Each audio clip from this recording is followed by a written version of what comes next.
মাছ ভাজার সঠিক পদ্ধতি হলো মাছ ভাজার আগে অবশ্যই কড়াই এবং তেল ভালোভাবে গরম করে তারপর এটার মধ্যে মাছ দিতে হবে, তাহলে মাছগুলো ঠিক এভাবে সুন্দরভাবে উল্টে যাবে। আজকে আমি তৈরি করব রুই মাছের ভুনা। তাই প্রথমে হালকা হলুদ মরিচ লবণ দিয়ে মেখে মাছগুলোকে সামান্য পরিমাণে ভেজে নিলাম। এরপরে কড়াইয়ের মধ্যে দিয়ে দেব তেল। তেলটা ভালোভাবে গরম হওয়া পর্যন্ত আমরা অপেক্ষা করব। তেল সবসময় সুন্দরভাবে গরম করে তারপর এটার মধ্যে সবজি অথবা যে কোনো কিছু দিতে হয়। আমাদের তেলটি গরম হয়ে গিয়েছে, আমরা দিয়ে দিলাম পেঁয়াজ কুচি। পেঁয়াজটাকে সামান্য একটু ভেজে নেব।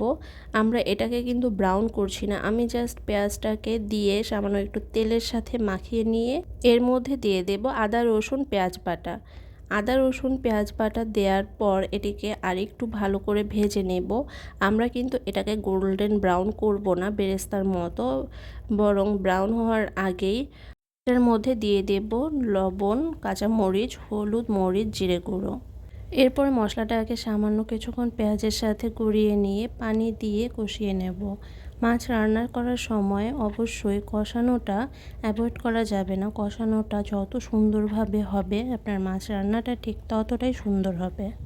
চুলার আঁচ মিডিয়াম ফ্লেমে রেখে পানি শুকানো আগ পর্যন্ত আমরা মাছটাকে ভালো করে কষিয়ে নেব। দেখবেন কষানোর এক পর্যায়ে মশলা এবং তেল আলাদা হয়ে এসেছে। যখন দেখতে পাবেন যে আপনার মশলা এবং তেল আলাদা হয়ে এসেছে, তখন বুঝতে হবে আমাদের মশলাটি কষানো সুন্দরভাবে হয়ে গিয়েছে। মশলাটা ঠিক যখন কষানো হয়ে যাবে আমি এর মধ্যে দিয়ে দেব পানি।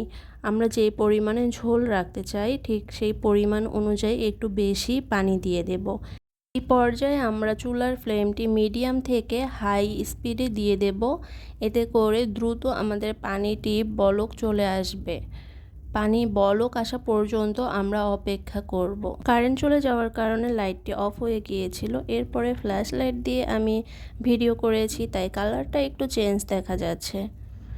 আমাদের পানিটি এখানে সুন্দরভাবে বলক চলে এসেছে।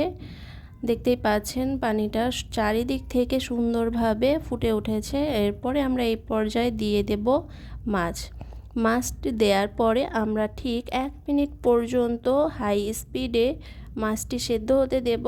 এরপরে মিডিয়াম হিটে দিয়ে রান্না করব ঠিক 12 থেকে 13 মিনিট।